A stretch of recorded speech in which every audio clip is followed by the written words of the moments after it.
Assalamualaikum warahmatullahi wabarakatuh. Alhamdulillahi rabbil alamin, wal aqibatu lil muttaqin, fala udwana illa 'alal zalimin. Wassalatu wassalamu ala asrofil anbiya'i wal mursalin, nabiyyina wa habibina Muhammadin arsalahu Allahu rahmatan lil alamin, wa ala alihi azwajihi tahirati ummahatil mu'minin, wa ala alihi tayyibina wa ashabihil gurril mayamin, wa man tabi'ahum bi ihsanin illa yaumiddin. Amma ba'du. Alhamdulillah, dalam kesempatan kali ini kita masih bisa berjumpa dengan para sahabat Lentera Tasbih Channel. Semoga kita semua senantiasa dirahmati oleh Allah Subhanahu wa Ta'ala, dipanjangkan usia kita, disehatkan badan kita, serta dilapangkan rezeki kita. Amin ya Rabbal Alamin. Salawat dan salam selalu dan tetap tercurahkan kepada junjungan kita Nabi besar Muhammad sallallahu alaihi wasallam.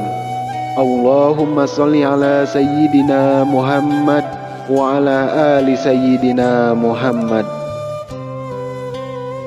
Sahabat beriman yang dirahmati Allah, perlu kita ketahui bahwa terdapat sebuah dosa yang lebih besar jika dibandingkan dengan berzina dan membunuh bayi dari hasil zina. Dosa yang satu ini lebih besar 1000 kali lipat dibandingkan dengan dosa zina.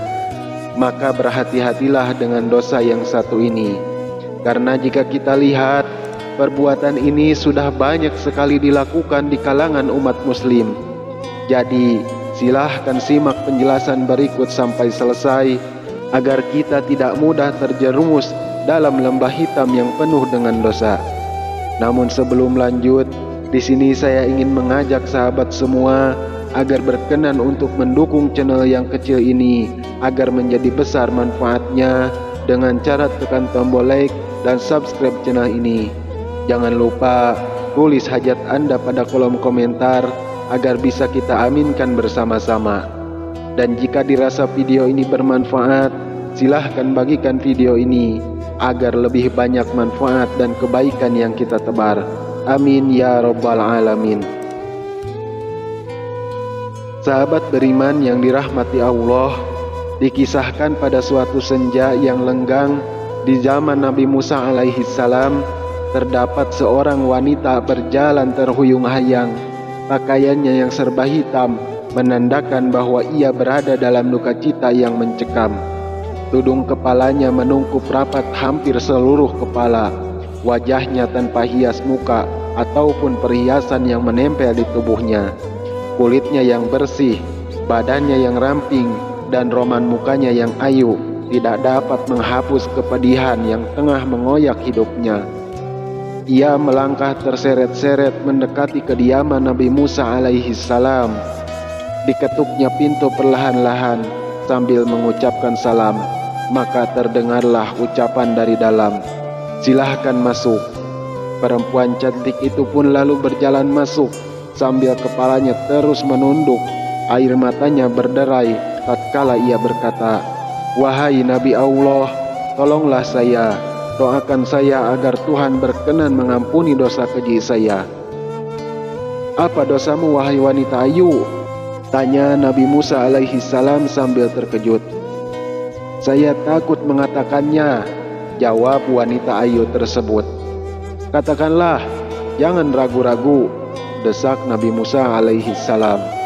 Maka perempuan itu pun setelah ketakutan bercerita, "Saya telah berzina." Kepala Nabi Musa terangkat, hatinya tersentak. Perempuan itu pun meneruskan ceritanya, "Dari perzinaan itu, saya pun hamil.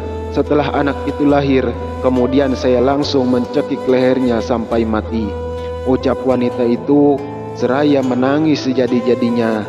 Mata Nabi Musa pun berapi-api. Dengan muka berang, ia menghardik, "Perempuan celaka, pergi kamu dari sini agar siksa Allah tidak jatuh ke dalam rumahku karena perbuatanmu. Pergi." teriak Nabi Musa sambil memalingkan muka karena jijik. Perempuan berwajah ayu dengan hati bagaikan kaca membentur batu yang hancur luluh lantah segera bangkit dan melangkah surut. Dia menangis terangguk-angguk dan keluar dari dalam rumah Nabi Musa. Tatap tangisnya amat memilukan. Ia tak tahu harus kemana lagi hendak mengadu. Bahkan dia tak tahu kemana kakinya akan melangkah. Bila seorang nabi saja menolaknya, bagaimana pula manusia lain bakal menerimanya? Terbayang olehnya betapa besar dosanya, betapa jahat perbuatannya. Setelah wanita ayu keluar dari rumah Nabi Musa, malaikat Jibril pun turun mendatangi Nabi Musa, lalu bertanya, "Mengapa engkau menolak seorang wanita yang hendak bertaubat dari dosanya? Tidakkah engkau tahu dosa yang lebih besar daripadanya?" Nabi Musa pun terperanjat. Dosa apakah yang lebih besar dari kekejian wanita pezina dan pembunuh itu?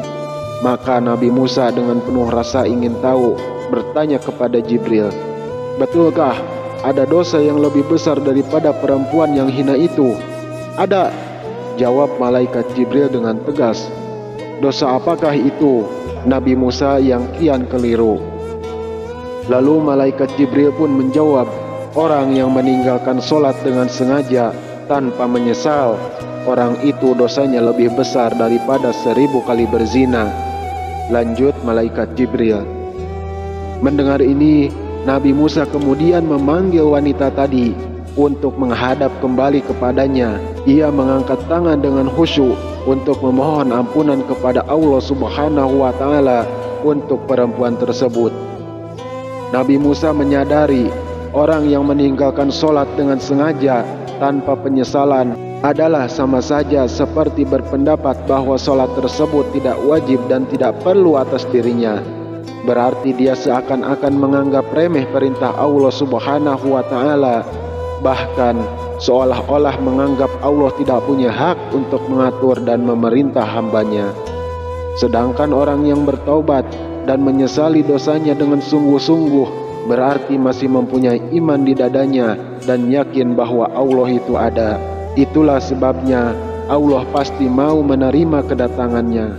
Dalam sebuah hadis, Nabi SAW menyebutkan bahwa orang yang meninggalkan sholat lebih besar dosanya dibandingkan dengan orang yang membakar 70 buah Al-Quran, membunuh 70 nabi, dan bersetubuh dengan ibunya di dalam Ka'bah.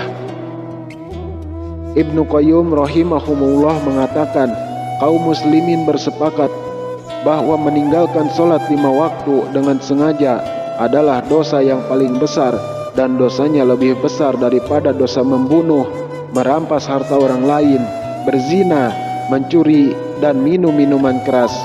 Orang yang meninggalkannya akan mendapatkan hukuman dan kemurkaan Allah Subhanahu wa Ta'ala, serta mendapatkan kehinaan di dunia dan di akhirat kelak. Dari riwayat yang lain diterangkan bagaimana kejamnya siksaan bagi mereka yang meninggalkan sholat. Ibnu Abbas radhiyallahu an berkata, jika langit sudah terbuka, maka malaikat akan datang dengan membawa rantai sepanjang 7 hasta. Rantai tersebut akan digantungkan kepada orang yang tidak melaksanakan sholat, kemudian dimasukkan ke dalam mulutnya dan akan dikeluarkan dalam duburnya. Kemudian malaikat mengumumkan, ini adalah balasan bagi orang yang menyepelekan perintah Allah. Adapun ganjaran dosa ketika kita dengan sengaja meninggalkan sholat fardu, di antaranya jika 1 kali meninggalkan sholat subuh, maka akan mendapatkan hukuman di neraka selama 30 tahun. Sedangkan 1 hari di neraka sama dengan 60 tahun di dunia. Maka artinya 1 kali dengan sengaja meninggalkan sholat subuh, bersiaplah untuk menerima siksa di neraka selama 30 tahun lamanya. Jika meninggalkan 1 kali sholat zuhur, dosanya sama dengan membunuh 1000 umat muslim. Jika meninggalkan 1 kali sholat asar, sama dengan dosanya seperti meruntuhkan Ka'bah. Jika meninggalkan 1 kali sholat maghrib, sama dengan dosanya berzina dengan ibunya apabila laki-laki, atau berzina dengan ayahnya jika ia perempuan. Jika meninggalkan 1 kali sholat isya, maka ia tidak akan diridhoi Allah Subhanahu wa Ta'ala untuk tinggal di bumi dan akan didesak mencari bumi atau tempat tinggal yang lain. Sholat merupakan ibadah wajib yang tidak bisa diwakili kepada siapapun dan jangan ditinggalkan walau 1 kali pun dalam keadaan apapun. Semoga kita menjadi orang-orang yang senantiasa menjadikan sholat sebagai keutamaan dan melaksanakannya tepat waktu, serta mampu mengajak keluarga untuk sholat tepat waktu dengan istiqomah. Wallahu a'lamu bissawab. Wassalamualaikum warahmatullahi wabarakatuh.